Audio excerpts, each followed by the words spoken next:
The Steam GabeCube and the PS5 Pro cannot do 4K, not in all games, but they are still marketed for 4K. They use upscaling. What does that mean? Upscaling is when you display something of a lower resolution, say 1080p, on a TV or a monitor of a higher resolution, say 4K, and it just makes it bigger to fit the screen. This is very basic monkey brain definition, and as you can guess, it probably doesn't look very good. But our modern GPUs and consoles take it a step further. Nvidia GPUs have DLSS, AMD GPUs have FSR, which is what the GabeCube is going to use, and the PS5 Pro has PSSR. With these, the game is rendered at a lower resolution than what you have, and then through image reconstruction and computer magic and AI, they make it look better, and the result of that is you have better performance, which makes your game more playable, because rendering your game at a lower resolution is easier than your native resolution. Side note, this is kind of how it was on the base PS5, and the Xbox Series S is just not as fancy as DLSS and all this shit, so we don't care about those. Right. When DLSS first started, it was trash.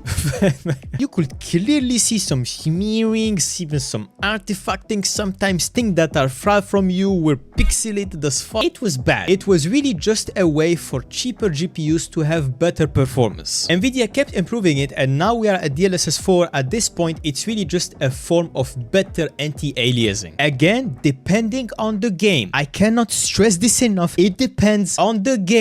And of course, it also depends on your DLSS settings, quality, performance, and on your native resolution. If you're using DLSS at 4K, it's gonna look better than if you're using it at 1080p, because the higher your native resolution, the higher the resolution it's gonna upscale from. If you can use DLSS quality or even DLLA if your GPU can handle it in some of these recent games, you should. Calling it upscaling really doesn't do it justice anymore because of how good it's got. The image reconstruction, super sampling, there's a lot of fancy shit going on to make our games look better. I just started playing Red Dead Redemption 2 again, and DLSS in that game looks disgusting. Different games have different implementations of DLSS. FSR attempts essentially the same thing as DLSS. It just looks slightly worse. They're also at FSR 4, and it made significant progress. It's getting close to DLSS again, depending on the game. So all this to say, the GabeCube is not gonna do 4K. Current consoles are not doing 4K in most games. Some games are easier to run than others. But this is also proof that none of this matters. Look, tons of people are still playing on their PS5s, and they still think it's at 4K, and they have no idea. And they still have fun. They are still enjoying their games, and they have a good time. As long as they have a decent frame rate and the game is not choppy or stuttery. Yeah.